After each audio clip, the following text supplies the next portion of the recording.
Good evening, everyone. I'd like to call the regular City Council meeting for June 3rd, 2026 to order.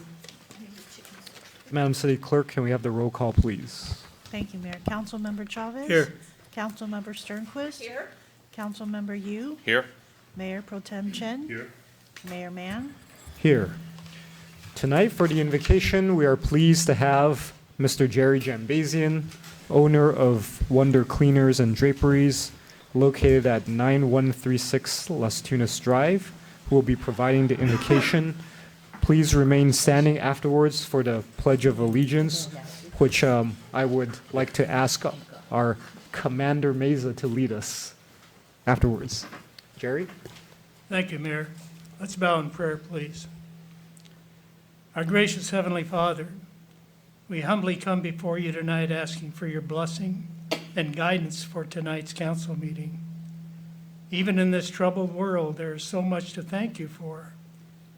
We especially thank you for a city that is well-run and managed, and for a council that is concerned about keeping its citizens safe and providing an infrastructure that is well-maintained.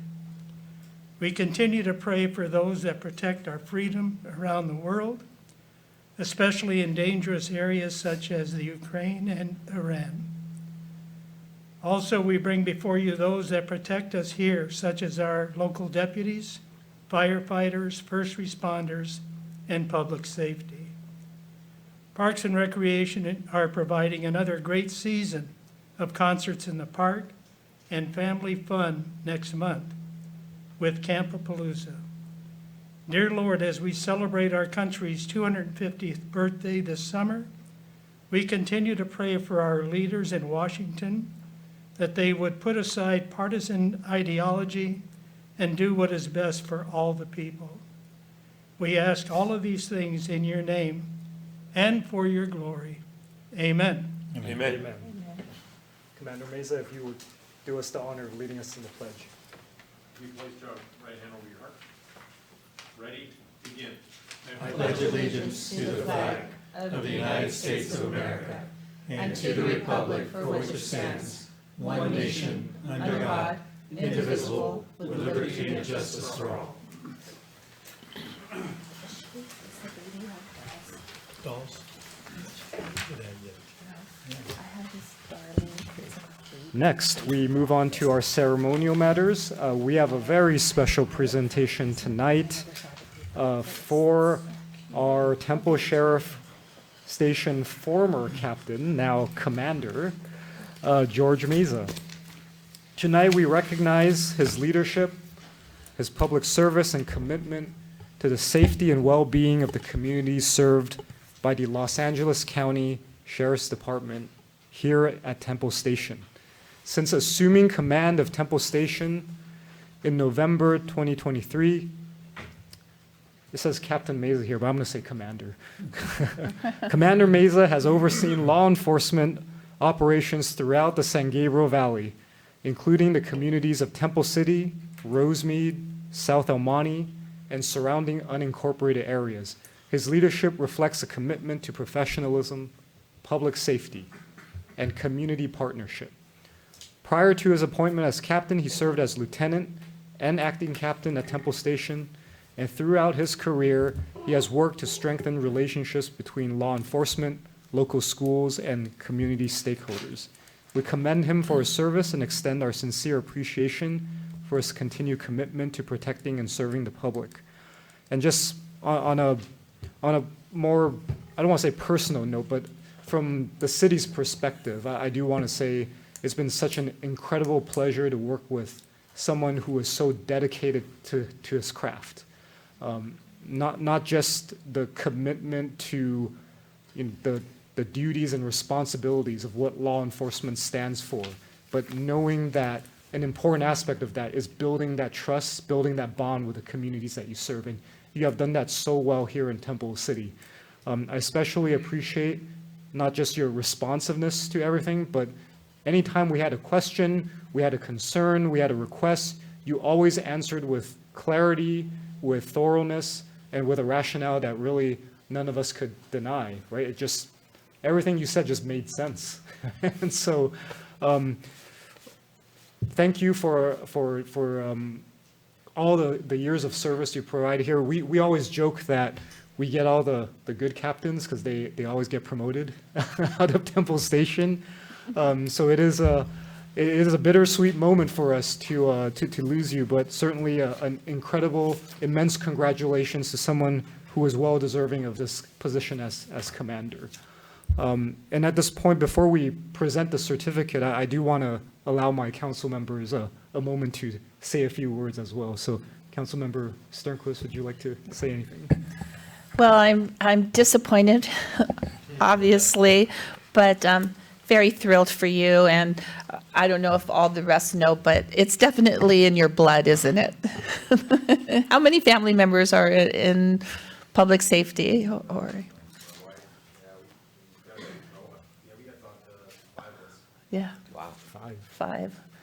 But I wish you all the best. The time just seems so short that you were here and now you're gone, but you always have a home here, so you're always welcome. Councilmember Chavez? Yeah, 3 years. It doesn't seem like that. It seemed like you just got here yesterday. But, I'll have to tell you a quick story. I remember, I don't know if you recall, when, I think it was at a Contract Cities conference, and you were there, and you had a hat on. I didn't recognize you. I wasn't used to seeing you in a bulk out, but it was almost, and street clothes too, I think. I don't even think you were in uniform. So, you know, thank you, of course, as William said, you know, you've done such a great job while here, and your promotion is certainly well-deserved. Bittersweet for all of us, you know. We hate to lose a great person like yourself, but we wish you nothing but the best and success, and hopefully you'll be retiring soon, and that'll be even better, right? But thank you so much, and we're going to miss you. Councilmember Yu? Well, thank you, Mr. Mayor. I think a lot been said, and Commander Mesa is really a lot of joy and honor to be working with you on the Temple City side, and I look forward to working with you in the other capacity, and if I may, on the county side. And it's really very, very happy. It's very well deserved. Very. I mean, we work with many good captains, but I really enjoy the time that you have with us. Congratulations. Mayor Pro Tem Chen? Well, a lot has been said about Commander or Meza's last few years as captain and what a fantastic job he's done. And I think I'll share a little bit of a personal testimonial. Commander, when did you first arrive at Temple Station? What year? April of 2020. 2020. Okay, so I remember day one, perhaps. I don't know if it was his actual day one, but a number of guys were watching. All right, who's this brand new lieutenant that's just transferred here to Temple Station? And usually, when you're the brand new person at a new assignment, you get stuck with the early morning or the graveyard shift. So for the 10 p.m. briefing, I think some of the guys were nervously walking in, and there's just something different about this lieutenant. He held us accountable. He took briefing very, very seriously. He really spent that time to really get to know us and actually conduct training during that briefing. And it was just different than, as a reserve deputy, it was nothing like I've ever seen before. And from that day, I really thought, wow, he's really special. And this leadership, I hope he goes far. And sure enough, I think, just we're grateful for the time that you were able to spend with us here at Temple Station and the service that you provide for our citizens. Again, I think much has been said. He's done a fantastic job here at Temple Station. Again, very, very happy for you, and congratulations, sir. And Commander, I don't know if you would like to say a few words before we present the certificate to you.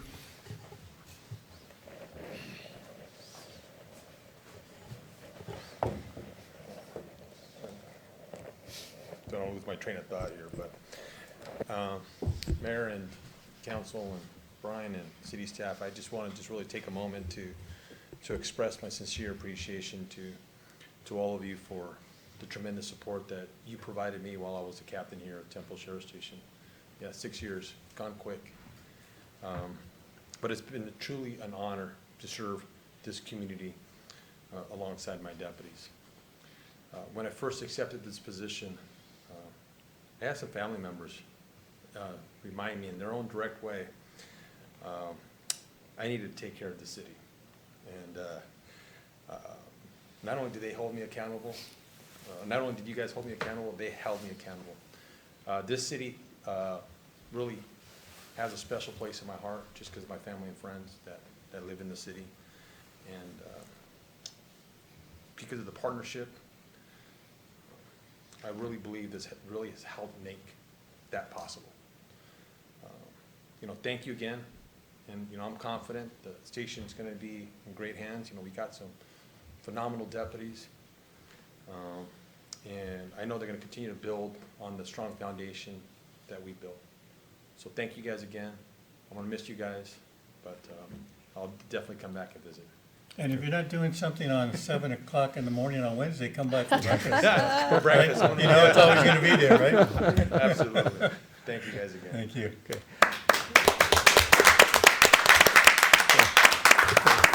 All right, council, let's present a certificate of recognition for George.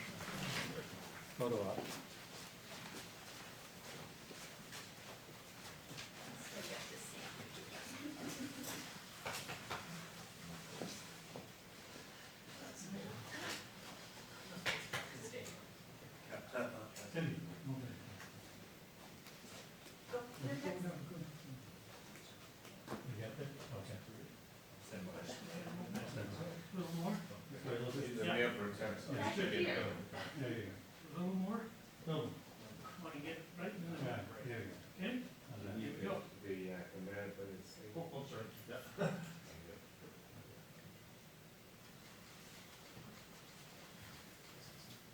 Get it close up in there and certificate. Good, thank you.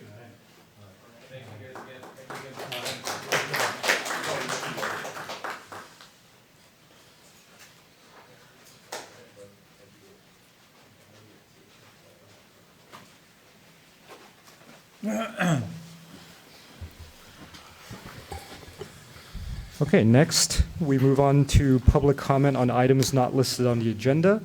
At this moment, is there anyone who would like to address the council on items not listed on the agenda? Okay, seeing none, I will close public comment. We move on to item 7, consent calendar. All items may be approved in a single motion unless anyone from council would like to poll an item. Motion to approve consent calendar? Second. We have a motion and a second. If there are no objections, can we get a roll call vote, please?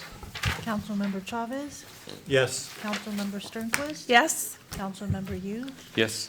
Mayor Pro Tem Chen, Yes. Mayor Mann. Yes.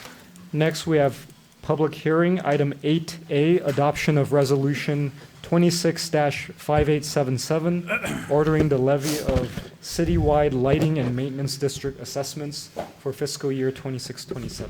We'll start with our city manager. Thank you, Mayor Mann and members of the council. I'm going to use Councilmember Chavez's favorite word, perfunctory. This is a perfunctory action for the assessment of our landscape and lighting. There is no increases, so there's no need for a 218 election of any kind. These rates fluctuate with the valuations, not the rate stays the same, but the reason why we actually see more revenue in the landscape and lighting districts because the valuation of the property increases, but not the rate itself. Funds all the things we talked about in the budget earlier today. So with that, we ask for your approval. Okay. And we have a certified engineer's report validating the rate and the expenditures. Okay. Are there any questions from council at this point? Mayor, may I Yes, just ask Councilmember Yu. a simple question to Mr. Cook? So when you do the assessment, if somebody improved their property, let's say adding ADU and all that, does that impact the assessment? I'm going to defer to Alex for just a minute, but generally speaking, if there's any type of improvement where the assessor does a new assessment of the property, then yes. Is that right? I think the biggest ones are probably from with sales, especially if a person has owned the Yeah, and property for a long time. And That gets major, Steps up to the fair market value. I see. and in the commercial areas, major tenant improvements. Okay, thank you. That's all. Okay. Are there any other council questions? Okay, seeing none, I will open the public hearing for this item. Is there anyone who wishes to address council on item 8A? Okay. Seeing none, I will close the public comment. Are there any final council questions or comments at this time? No. Okay. If there are none, may I have a motion for this item? Mayor, I would make a motion that we adopt resolution number 26-5877, ordering the levy and collection of assessments for fiscal year 2026-2027. Second. We have a motion and a second. Can we have a roll call vote, please? Councilmember Chavez? Yes. Councilmember Sternquist? Yes. Councilmember Yu? Yes. Mayor Pro Tem Chen? Yes. Mayor Mann? Yes. That has been approved. So we move on to item 8B, introduction and first reading of ordinance number 26-1088, amending chapters 9-12, 9-3, and deleting chapters 9-4 and 9-6 of the Temple City Municipal Code. We will start with our city manager, Cook.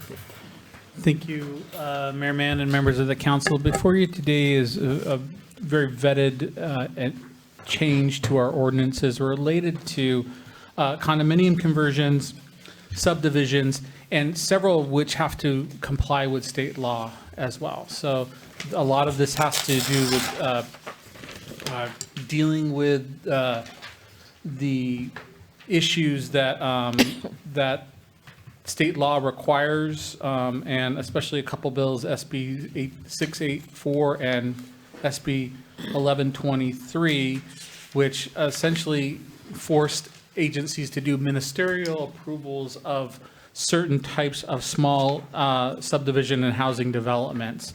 This team does a great job of informing both you and the Planning Commission and the council of anything that is happening, but this is an additional erosion of kind of local control in the sense that, but stuff that we have to do, and we do a great job, as I said earlier during the budget discussion, of threading the needle between complying with the law and meeting the needs of Temple City. So I want to thank to the Sagecrest and David Blumenthal, who's assisted us not only this, but with the SB 9 ordinance that you'll be seeing coming shortly as well. So with that, I'll turn it over to Mr. Cohn, our Associate Planner, to go over presentation. Good evening, Council. This evening, you're being asked to consider, I'm sorry, hold on, let me make sure you can see it. There we go. Sorry about that. This evening, you're being asked to consider a proposal to update the subdivision ordinance for the city. There are three primary goals behind this, and Brian touched on those. The first is to implement the city's housing element, which was adopted in 2022, and there were things that we promised the state that we would update in our local ordinance. So this is basically enacting that. The second goal is to ensure that we're in compliance with new changes to state law, specifically SB 684, 1123, which are new laws that deal with multifamily development, which we'll get into a little bit later. And then the final overarching goal is to help make the city's current rules for subdivisions align with our updated zoning code, and also just to make things more streamlined and efficient for our applicants and for residents. And I basically touched on that there. In case you're wondering, a subdivision is a division of land into two or more parcels, units or interests for sale, lease or financing. The first major change to the ordinance is just, actually I shouldn't say change, the first major clarification is just making it very clear what the difference is between a parcel map, which is a smaller subdivision of 4 or fewer lots, and a tract map, which is something larger, 5 or more lots. There's nothing substantial here, it's just making it much more clear and just reorganizing that language.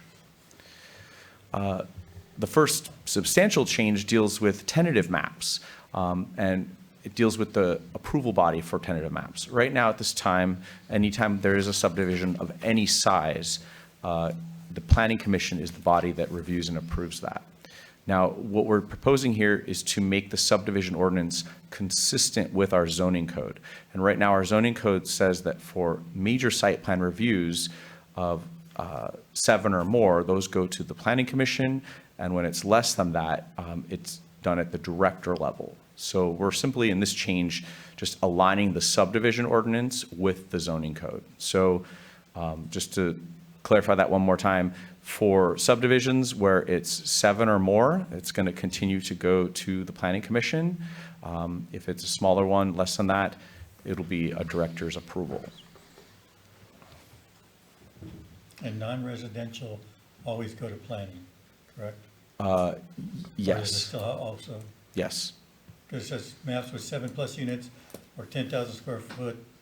correct. So That's if you were, not- for example, like the mixed-use project that's going right now, that's getting built on Cloverly and Las Tunas. Yeah. That's an example of one like that. Yeah. Okay.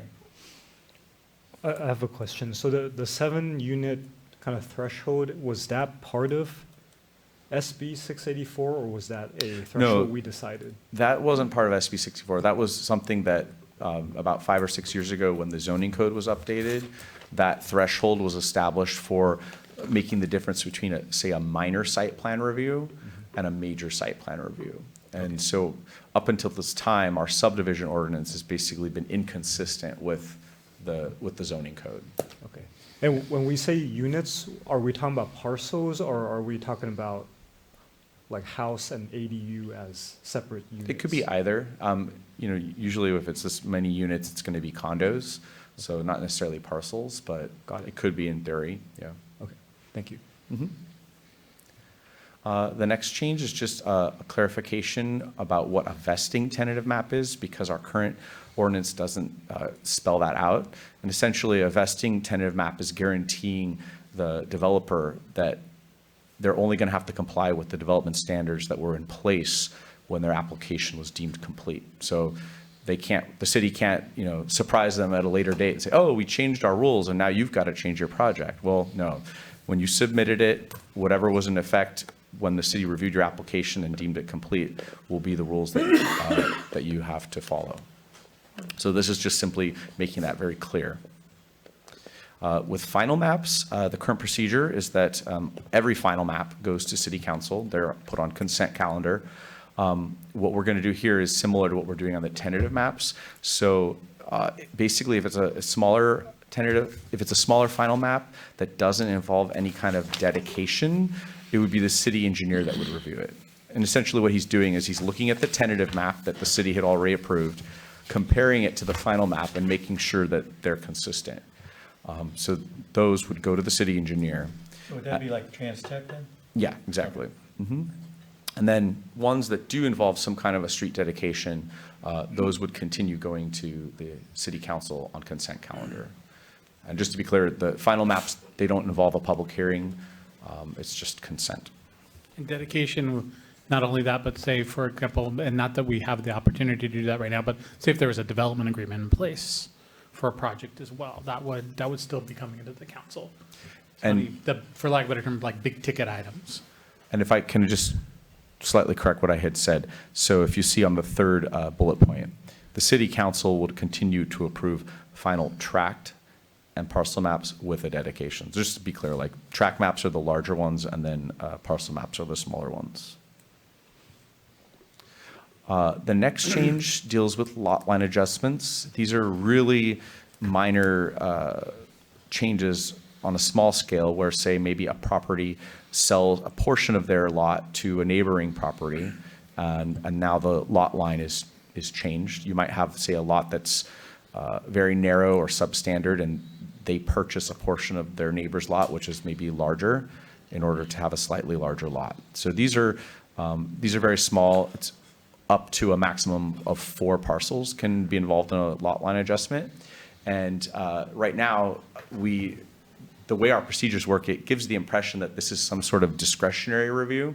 So we have a public noticing and there's a public comment period, when in fact, under the law, this is a ministerial review. We're just simply checking the boxes. There's no discretion in it.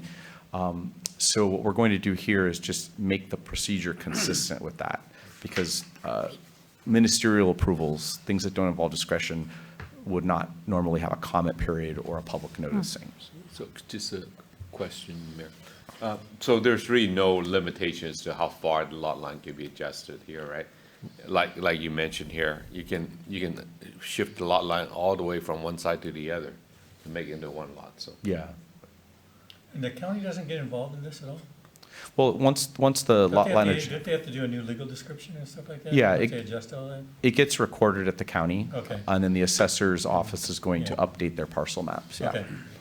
The best example I can think of is like maybe you have a really narrow lot, some older lot, maybe it's, I don't know, 30 or 40 feet wide, and the neighbor's lot maybe is 80.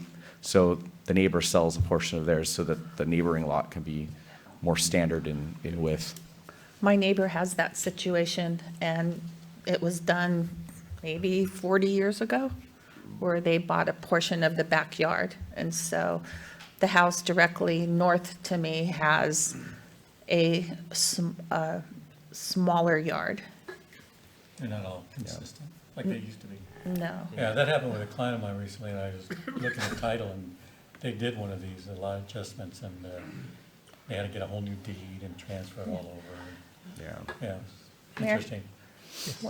So Adam, under SB 684, you still can't separate one parcel into separate parcels.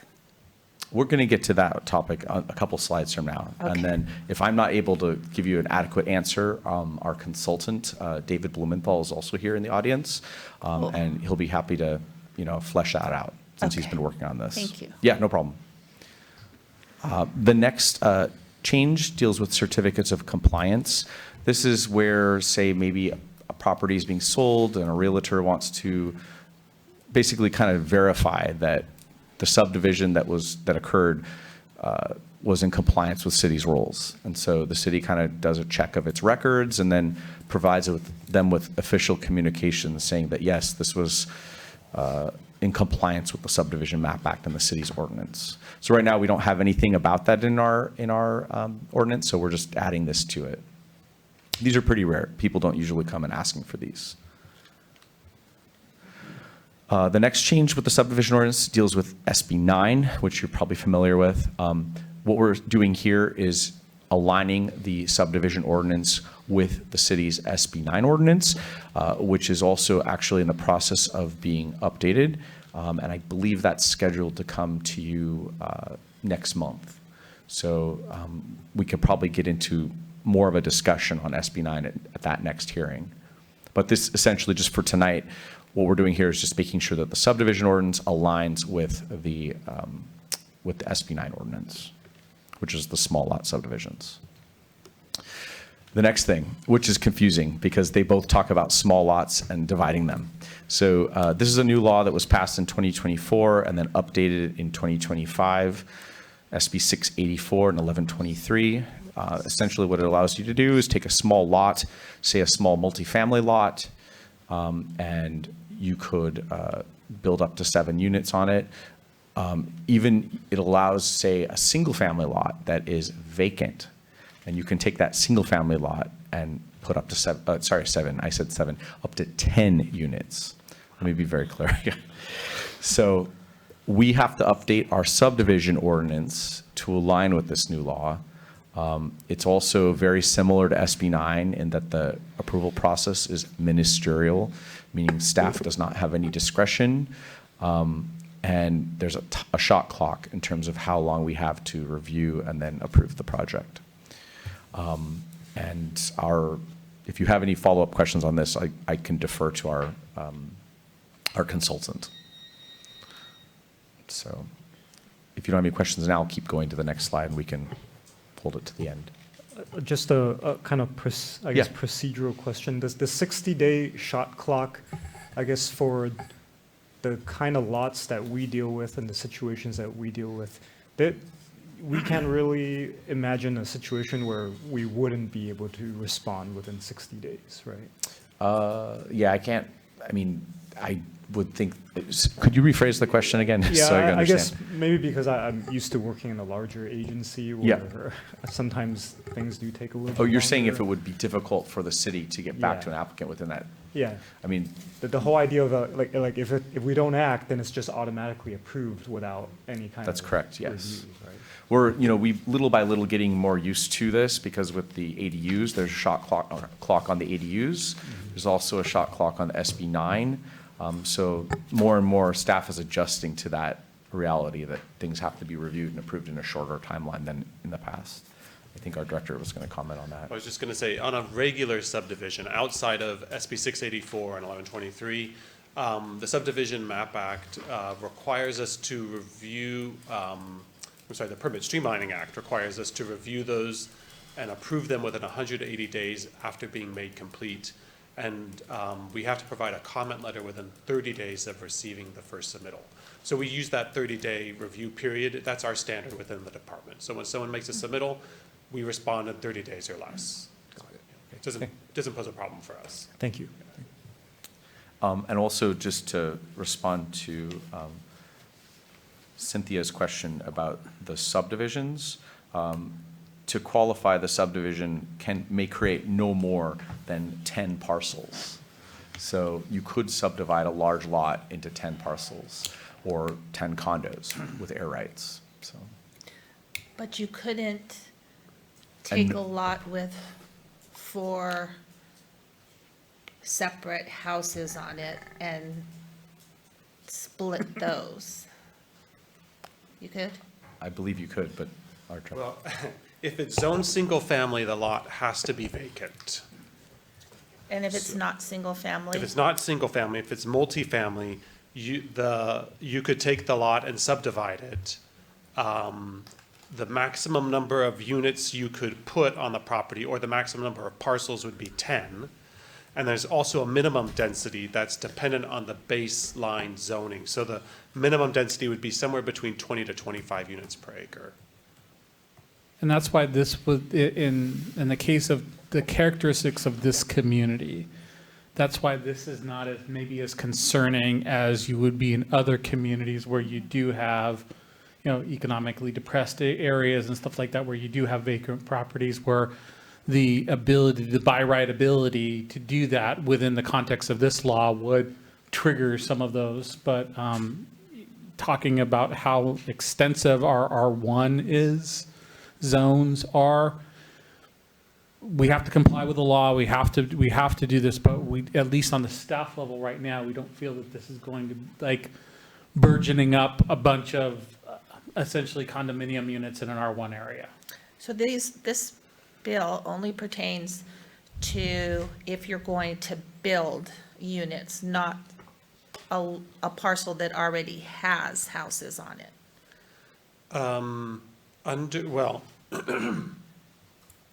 In a single family zone, the property has to be vacant in order to use this legislation. Okay, that's what that is for. Right. Specifically. Okay, thank you. I may have a question.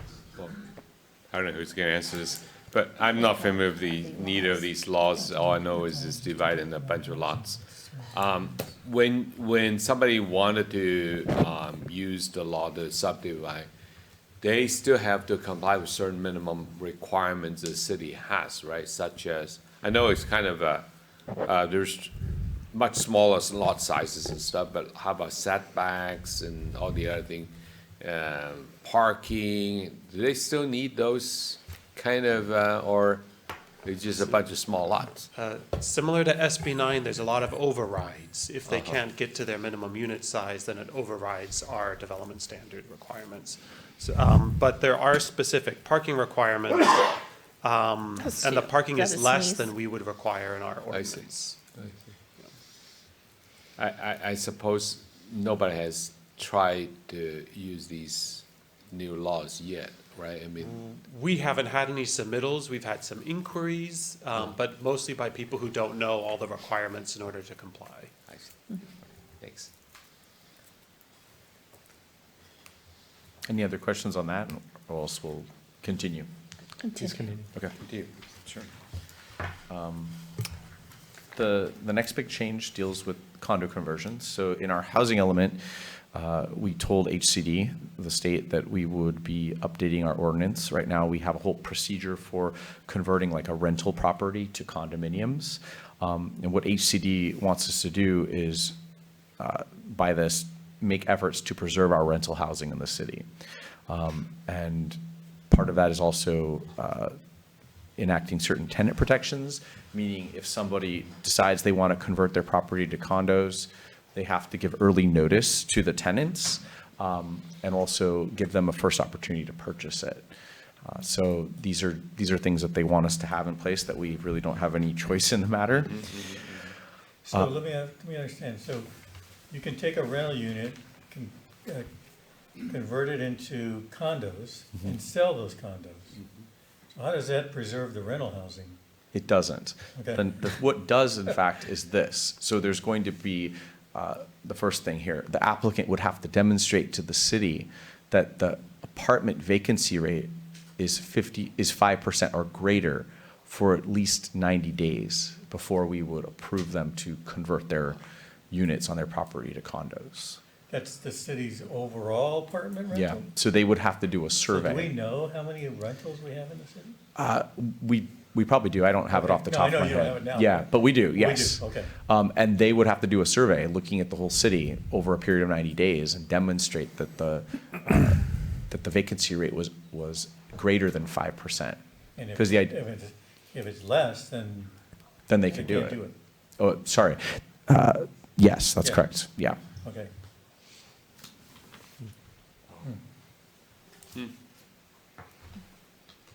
So the essential idea is that if we know that the demand for rental units in the neighborhood or in the community is low, then we would essentially let them convert them to condos. But if we know that there's high demand, meaning the vacancy rate is very low, then we're not going to allow them to do that.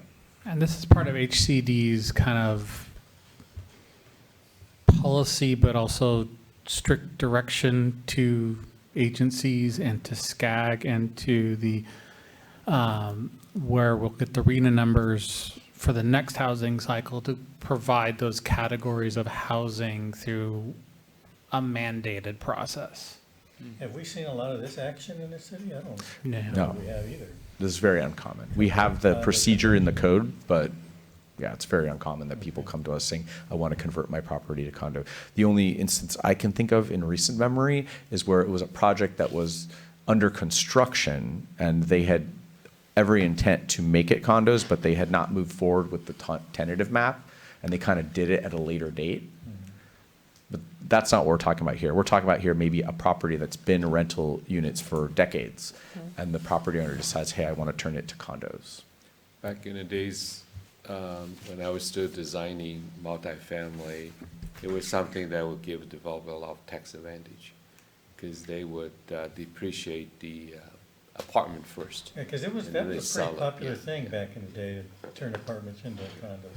Yeah. Yeah. I don't know about now, because I haven't done these for the longest time, but once upon a time, that's what we were told. Design it so that we can sell it eventually. Would this law apply to Begonia? Since those are rentals Condos? right now, aren't they?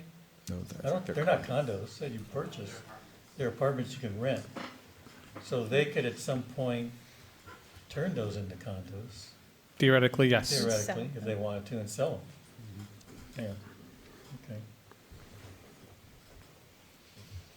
So besides the survey that the applicant would have to do, looking at what the vacancy rate is in the rental units, there would also be rules in place limiting it strictly to residential properties.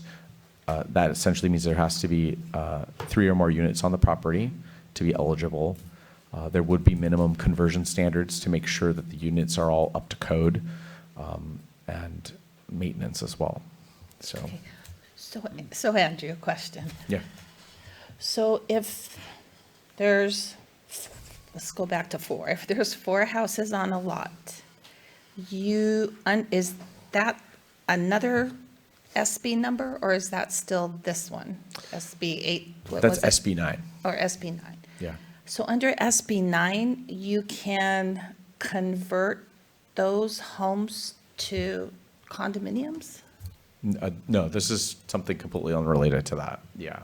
What we're talking about here is like if you have rental property and you want those rental properties to be able to be sold separately, Yes, that's what I'm you're not wondering. going to be able to do that unless you've demonstrated to the city that the vacancy There's- rate in the city for rental is 5% or greater. What is our vacancy rate, do you know? Don't know off the top of my head, no. Do you know, Scott? Anybody know?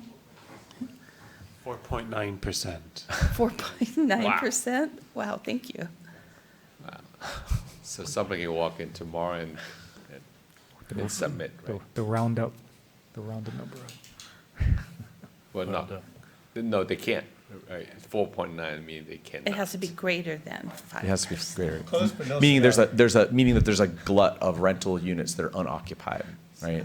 So because there's such a glut of them that are not occupied, we'll allow you to convert those to condos. But Well, if, I don't want to make it personal, but I've always been interested in this, Yeah. even when I purchased the property, like, would I ever be able to sell them individually? There's 4.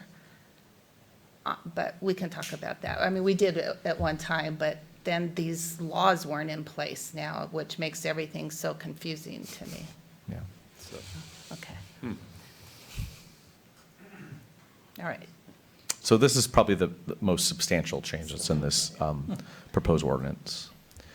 And just to conclude, I've kind of already said a lot of this before, the goals here, we're trying to standardize the definitions, remove ambiguity, make the process more predictable and efficient for developers and residents, easier for staff to administer, and just to help the entitlement process to be quicker.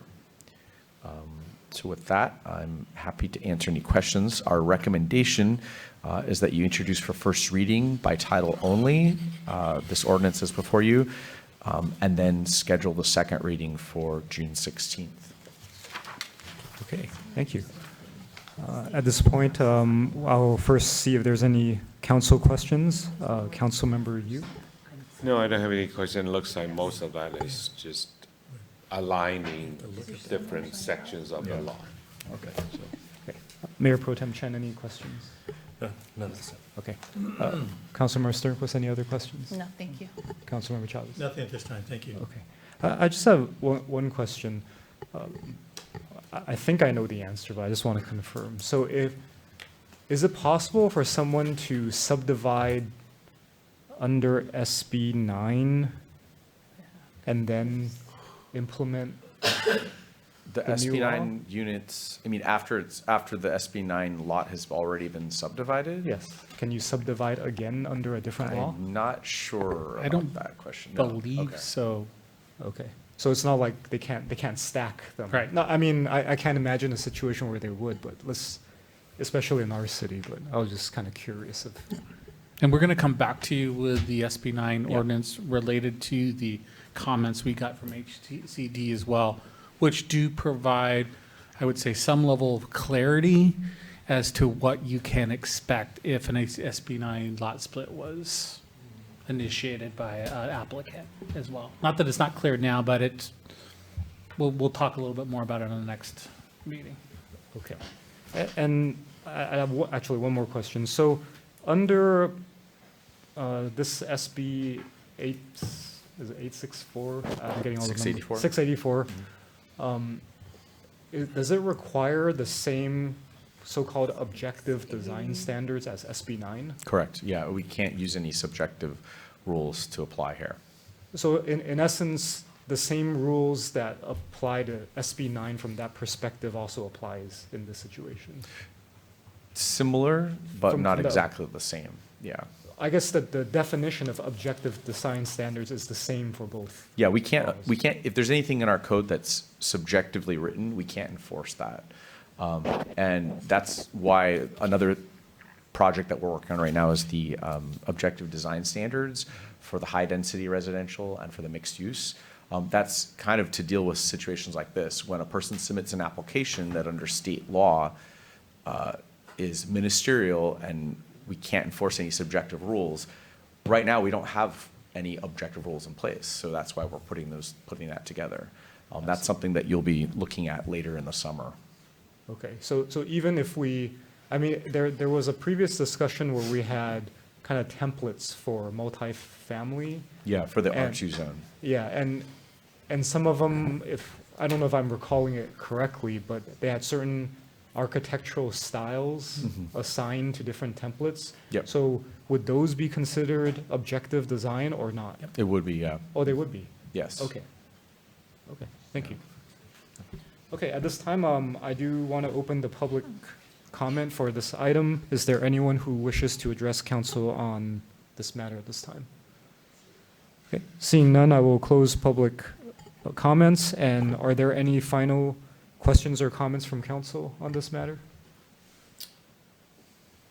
Well, Councilmember Chavez? I just view it as another attempt by the state to do a one-size-fits-all, but doesn't really fit all cities, but it is what it is.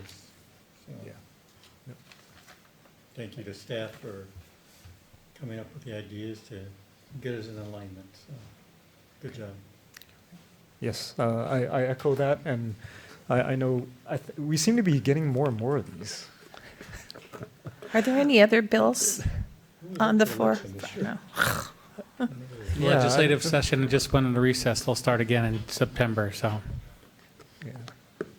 But, okay, Who all right. knows what that'll bring. If there's no other, Councilmember Yu, Mayor Pro Tem Chen, any comments or? I just want to make a comment. I think the state is just really trying to tackle the housing availability and affordability, so you could come up with these new rules. So we'll be curious how effective it is in creating housing units. Well, I think it'll be more effective in some cities than others, but Isn't Senator Weiner moving on? Wasn't he running for something else? we don't know that yet. Yes, Congress. Maybe he'll get selected. We can only hope.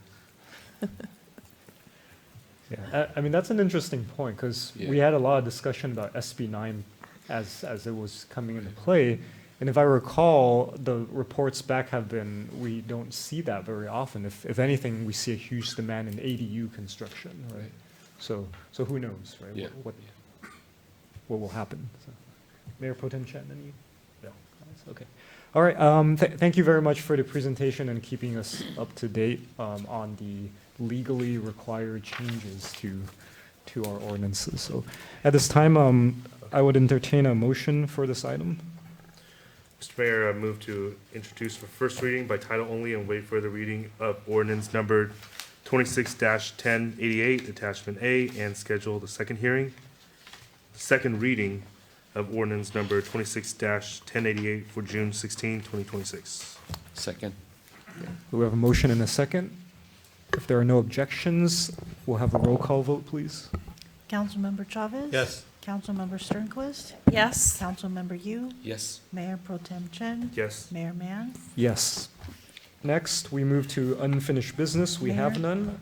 Mayor, may I read? Oh, yes, of course, the reading of the ordinance, the most important part. Ordinance Please. number 261088, an ordinance of the City Council of City of Temple City, California, to amend chapters 9.2 subdivision regulations and 9.9-3 condominium conversions, and delete chapters 9-4 condominium constructions and 9-6 vesting tentative maps of the Temple City Municipal Code. Thank you. All right, moving on to item 9, unfinished business. We have none. New business, we also have none. Next, we have an update from our city manager. Thank you, Mayor Mann and members of the council. I know he's left, but I want to thank now Commander, well, technically he's not Commander till Sunday, so I'm going to still keep calling him Captain. Captain MEZA for his partnership in the last 3 years. It's been really great. I'm very proud of him, and I'm happy for him as well. Where's he going again, Brian? He's going to the South Patrol Division, so that's the gateway cities, Norwalk, Lakewood, Bellflower, that area. Oh, okay. Pretty sure that's what he told me. So that's, if it's South Patrol, it's the gateway cities essentially of LA County. In his absence, Lieutenant Dave Hernandez, who you've met before at the law enforcement meetings, will be the acting captain until the appointment of a new captain. We haven't officially heard from downtown yet, LASD headquarters to process just yet. So Once I hear about it, as I've done in the past, I will make sure I inform you and you're kept abreast of what's happening with the process with the selection of a new captain. It seems they always put the cart before the horse on these kind of things, because they take a captain and send him off to be a commander, but then don't have really any plan to have Fill a this. captain come in. Or maybe they do, I don't know. Lieutenant Hernandez is the I'm not operations. saying, yeah, I'm sure he's very Yeah, capable yeah, of he'll be fine. taking over. Maybe he'll get the job, who knows? Well, the county HR rules is such that you have to move somebody off, and have a vacant position before you can appoint, so you can never appoint Yeah, ahead okay, of ahead that. of time, yeah. Right, yeah. That would But- make too much but, sense. Mayor, I do have a question for Mr. Cook. Didn't I remember in the past, we were able to interview the candidates before they were appointed? Yes, there has been a process of which the cities have been able to interview. I'm assuming it's been almost 4 years since we've done it. I'm just waiting for that directive from the sheriff's department as to what process they're going to be following with that. There's nothing in the 5-year agreement that speaks to that. That is more of an administrative policy of the sheriff's department, not anything contractually bound. More of a courtesy, I guess, to us. And would that be then interviewers would be yourself and the other cities that that station services, or is that just? I don't want to up go in into the too air, much too? details. It was a little bit of a mix the last time. Yeah. But again, I will keep you abreast in terms of what is happening Okay. and keep you updated. Thank you. Lastly, summer concerts starting up again next Wednesday, right here at Temple City Park. So looking forward to a very robust and Busy summer, actually. We've got the concerts in Park, Campalooza, I see the sign up on the boulevard, and some other things going on in the park. yep. And It's gonna be very busy. our summer programming is getting underway. That's it for me this evening, Mayor Man. Thank you. Okay, thank you. Next, we have an update from our city attorney. I was actually going to skip because we do have closed session tonight, but I just wanted to give you a little background on SB 1123. As council knows, I live in Altadena, and this has become a major issue in Altadena because we have so many vacant lots right now. So what I've learned is that previously to this year, the SB 23 laws existed for multifamily residential lots. And in legislation passed last year, it was extended to single-family residential, but with certain requirements. One requirement, as staff has said, is that the lot must be vacant. So what many cities are doing to avoid too many vacancies or unplanned vacancies is not issuing demolition permits without a building permit going along with that demo permit. You don't want somebody to demo a building and then have it sit for 6-7 months and then come back to you and say, oh, well, now it's vacant. So that's one. Two, So, may I, yeah, Mr. go ahead, Murphy, is that something that we have or need to it wouldn't be in institute? your ordinance, it would just be an administrative policy that we wouldn't issue one without the other. Okay, is that our current policy in the city? I don't know if wonder. it has been, but Maybe go Mr. ahead. Reamer can help us. So in the past, we've actually been doing the opposite, because what we have found is that a site would be left vacant, the building's vacant, no one's occupying it, it becomes an attractive nuisance. So we've been issuing demolition permits in those cases. So across from the Ralph's on Cloverly, you see that vacant lot. That might be a policy we want to change based on this legislation. Yeah. A vacant lot could also be an attractive nuisance as well. Yes, Certainly it's not attractive. this is true. I don't know if it's a nuisance, but it's not attractive either. So that's one. The second is that in the single-family residential zone, the unit or units, if there's more than one on the lot, could not have had tenants living in them in the last 5 years. That's good reason for the city to keep track of which lots are actually being rented out. Because then you'll know, can't knock it down to build more. Finally, while staff discussed it's a maximum of 10 units, and that's consistent with the multifamily regulations, there's a requirement that each lot in the single-family zone be no less than 1,200 square feet. So on a 7,500 square foot lot, you could only get 6 units. Now, that's still not great, but it's certainly better than 10. So there are some protections. As I say, living in a community that has an awful lot of vacant lots right now, there's still a lot of fear about it. But I think what the mayor said is correct, and others mentioned as well. Much like SB 9, with the property values in Temple City, with the lure of the schools, and with the strength of your community, it's most likely that you will continue to see ADUs being built instead of these smaller lot subdivisions.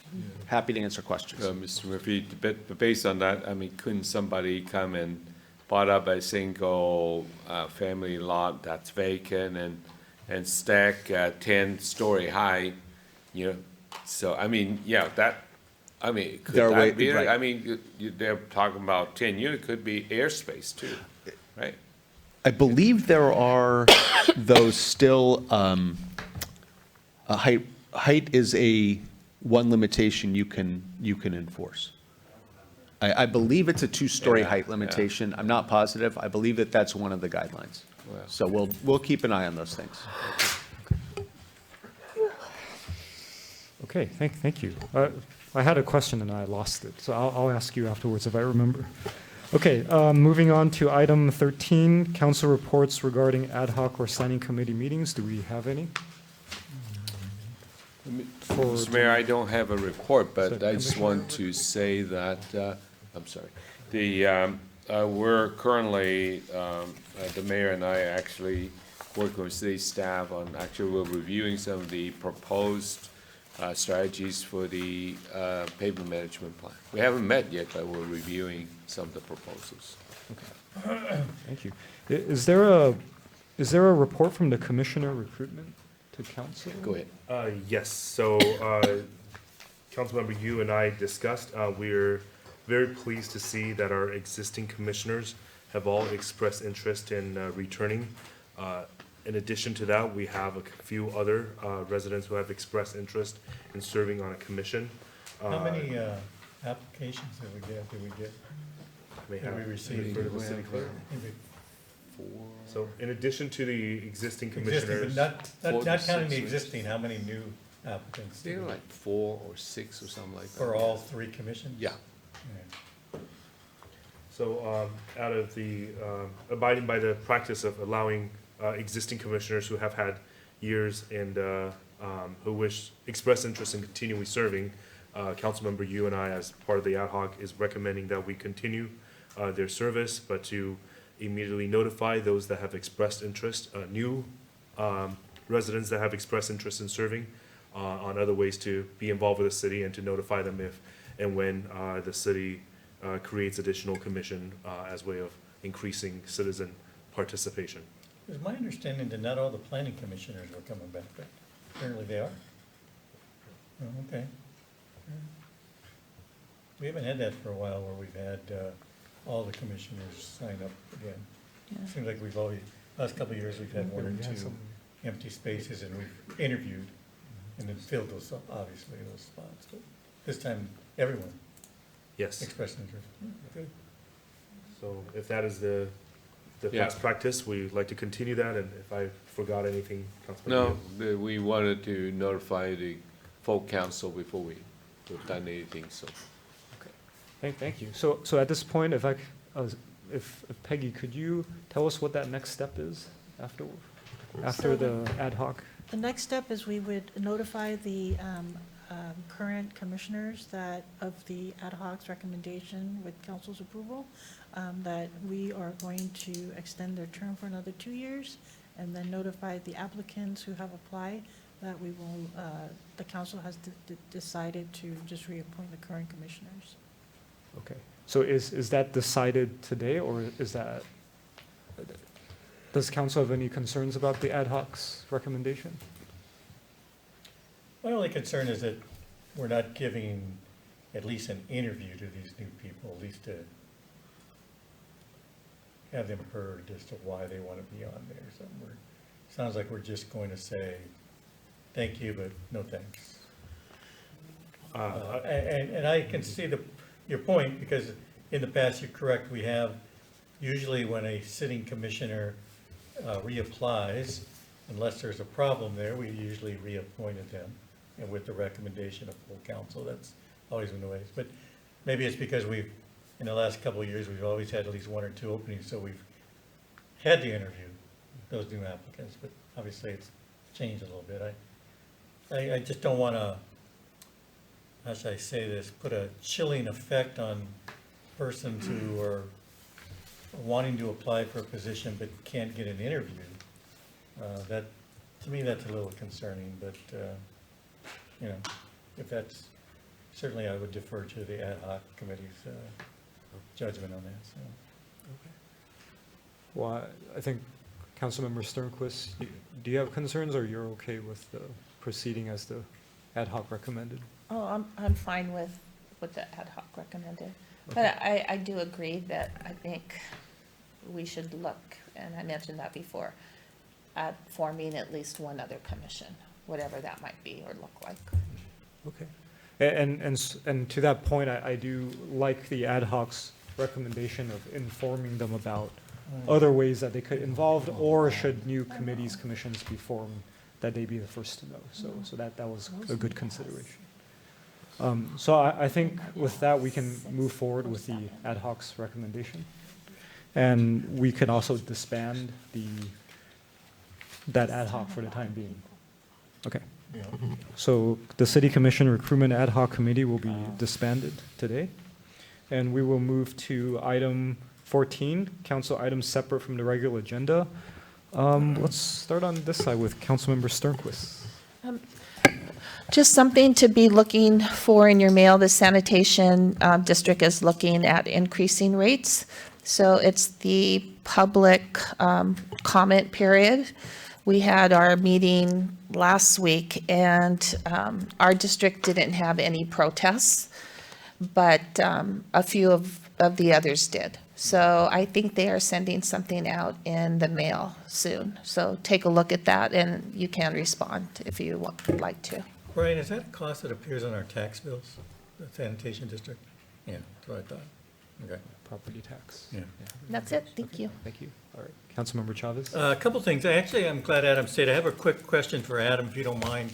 I know we have Camp Palooza coming up. Do you recall those dates? And the reason I'm asking is I know that Live Oak Park, Temple City American is going to be hosting the All-Star Tournament for the major boys this year, which is, I believe, a 10-day tournament. I'm assuming that you look at those dates, and sometimes there's an overlap between the baseball tournaments and the Camp Palooza. I just want to make sure that we don't have any conflicts, and you're okay with that. Generally, we host the Camp Palooza event towards the latter half of July. Okay. Usually, there's not a Oh, yeah, overlap so, okay, so, between. yeah, if it's at the end of between July, the I think the tournament should be over. 17th. You don't have those dates for the Jerry did. tournament, do you? The, for Camp 17th from Palooza. Camp Palooza, well, that's Camp the middle of the Palooza. month. Yeah, I'm not sure, well, we're into June, yeah, I think have you talked past with June the 20th. Temple City American about that tournament? Don't Yes, they have to we- get the approval, I think, of Parks and Rec to do that? Correct, yes. So And we coordinate with the current Yeah. president, Tell me, yes, so Michael, we should be okay on the dates then. yes, so. Yeah. But there's always an ability to work around schedules. Well, if- and if it usually becomes the problematic. event, the only thing I'm concerned is in the past, sometimes what happens is that those night games, if there's a night game, that could go to 10 o'clock at night. We do which allow for could be- extended but you have to, time but frame. I don't want it to interfere with the events that you have planned at Camp Palooza either, because, I don't know, you sometimes show a movie. We do, And you yes, want typically. darkness for Right, that. yeah. So anyway, I just thought I'd bring that up, and just to remind you of that. Yes. Okay, thank you. A couple things, Temple City High School graduation this past Friday, Mayor Mann and I attended, good graduation. We had 4 of our youth committee members graduate, all are going on to 4-year colleges and doing well. We, so it was good to see, and How many seniors, Tom? I don't remember, do you remember how many seniors there were graduating? It was 420 Yeah, that sounds about right, something. something, Oh, yeah. wow. Yeah, but they actually get through the program pretty well. Jerry, you might have an idea. How many pictures did you take? I mean, how many graduates were there? 440. 440. Home is the same. Oh, wow. Yeah, so You they taking replace them. 400 some pictures? Oh, he takes thousands of pictures. Wow. Between him and Terry, they're Yeah. nonstop. Yeah, Terry Lynn, they're going to town. And then shout out to our Miss Temple City pageant, was the 58th annual Miss Temple City pageant, which was held this past Saturday. I want to give a shout out to our new queen, who is Sophia Vargas. She's a junior at Temple City High School, going to be a senior. And there were 7 young ladies that participated, all did a great job, and they're all going to be on the Royal Court. Nice. So we'll start seeing them next week at the summer concerts. So you go by their booth and introduce yourself, and all of them very accomplished, well-spoken young ladies. And so they all did a good job, and of course said goodbye to our outgoing court, who also did a great job during the year. So that concludes my report. Thank you. Thank you. Councilmember Yu? Thank you, Mayor. I really don't have anything to add. Thank you. Okay, thank you. Mayor Pro Tem Chen? Yes, I just want to really quickly thank my colleague for allowing me to participate remotely at the last council meeting. I attended the International Convention and Shopping Center Conference. As a new council member, I found it very helpful to just be there in person and get a glimpse of the economic development world. All the national brands were there with their representative, and they spared, no expense when it comes to putting together presentations and putting together an inviting space for, between developers, between the potential tenants, and then various cities officials that were there to try to attract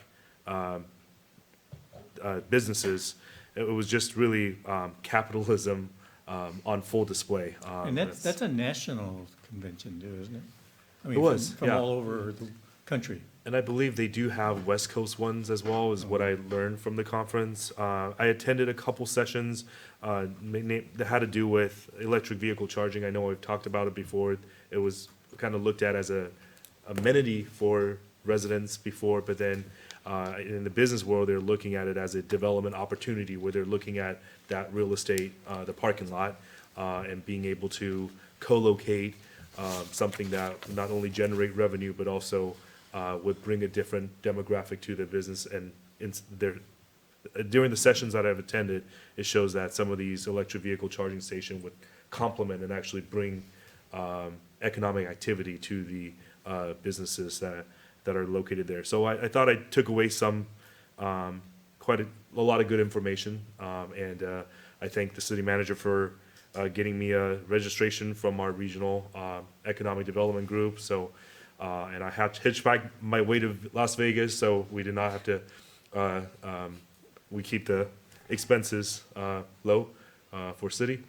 And So who's coming to Temple City? We want to disclose any? you know what, given that, I kept my expectations very low since I. Well, my understanding of this, and correct so- me if I'm wrong, but unfortunately, to do well at those things or to attract those types of developers, you need space.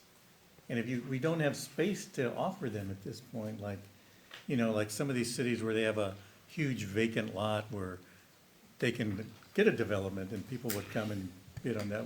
We're land poor in that regard. So that's were any of the sessions address those types of situations that you can recall where you don't have that land or you don't have that area to offer, but maybe there are other ways to attract these businesses into the town? So what I learned from that, and there were smaller restaurant establishments that do not require as much square okay, yeah, footage, so something like that, yeah. 1,500, 2,000 square foot space that they may occupy. But what I learned from that is they like to co-locate, which means if there's demonstrated success from one types of business, take an example at our Las Tunas and Rosemead Shopping Center, if there's a different, like Chipotle or other brands that are already existing, that sends a signal to other restaurants that they Not would. islands, what's the place next to Chipotle, the? Onos? Onos.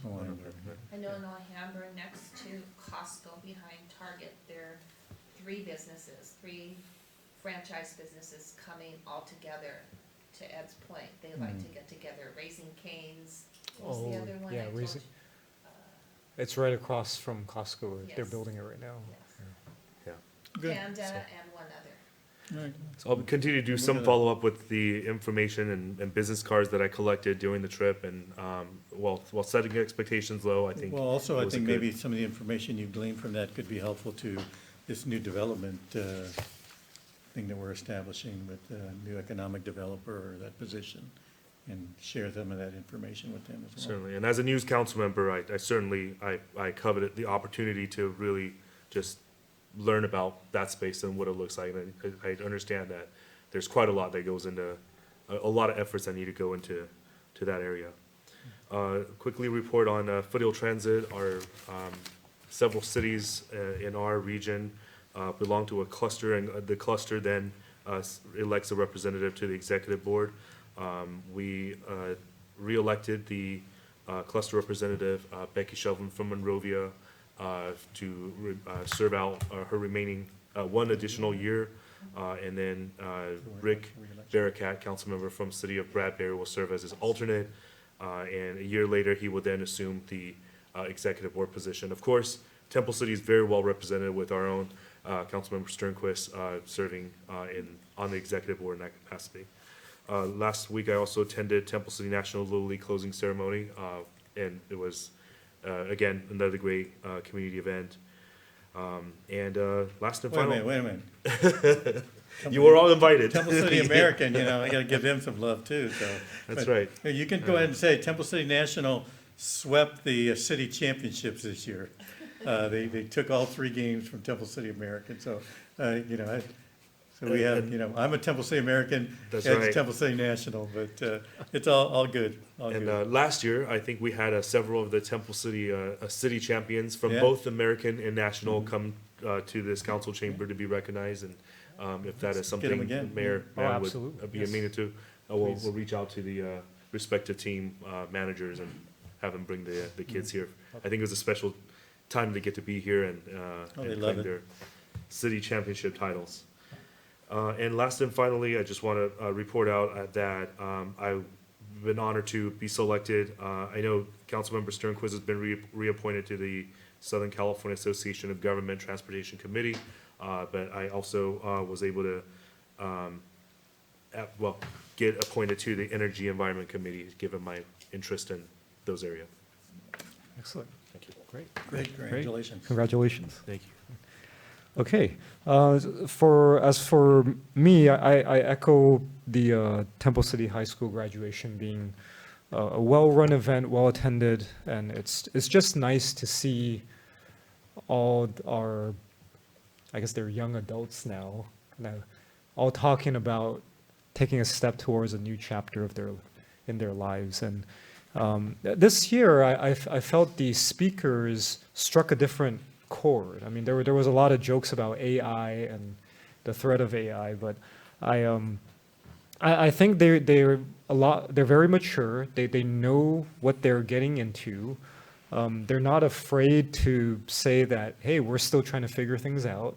But yet they are all very optimistic about the future.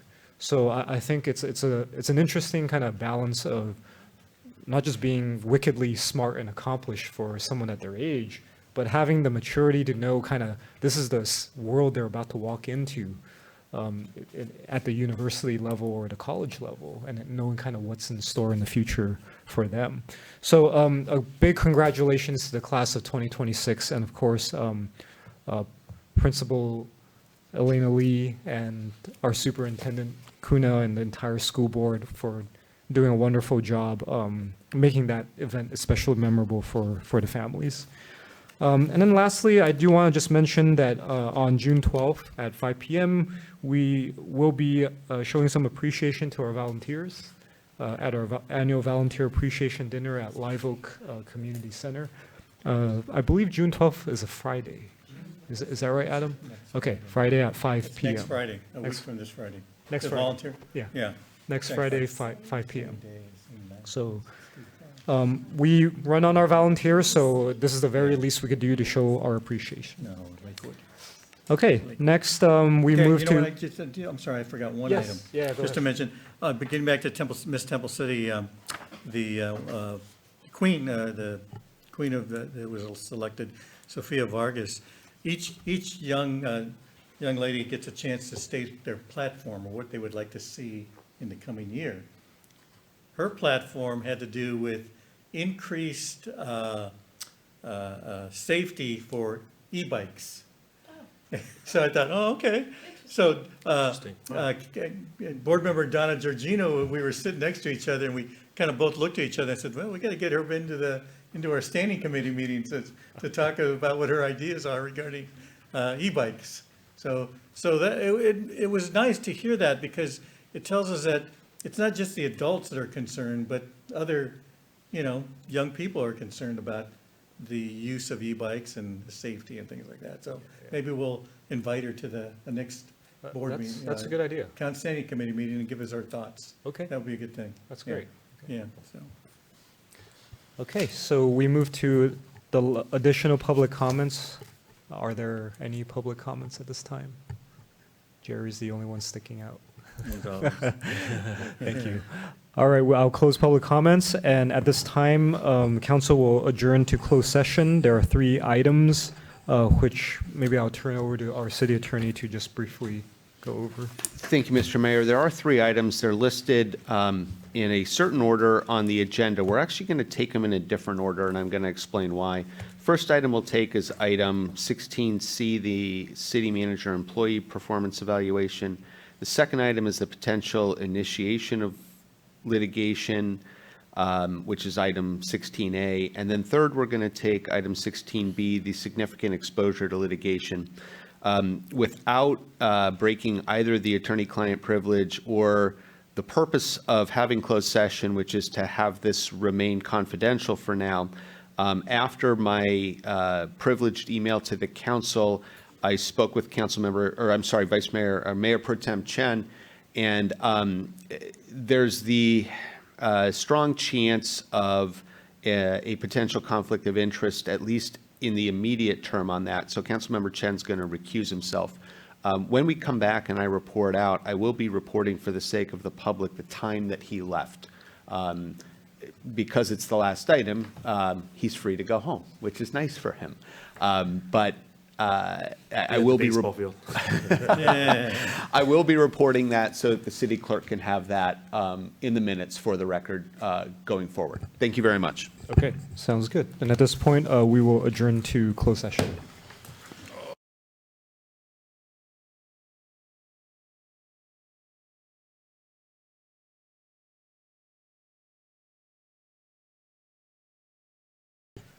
All right, council has returned from closed session regarding the 3 items shown on the agenda. I will ask our city attorney to report out on closed session. Thank you, Mr. Mayor. As we discussed before going into closed session, the first item that was dealt with was item 16C, city manager performance evaluation. The council was briefed. No reportable action was taken. The second item was item 16A, potential initiation of litigation. The council was briefed. No reportable action was taken. The matter will come back to council at a future meeting for future consideration.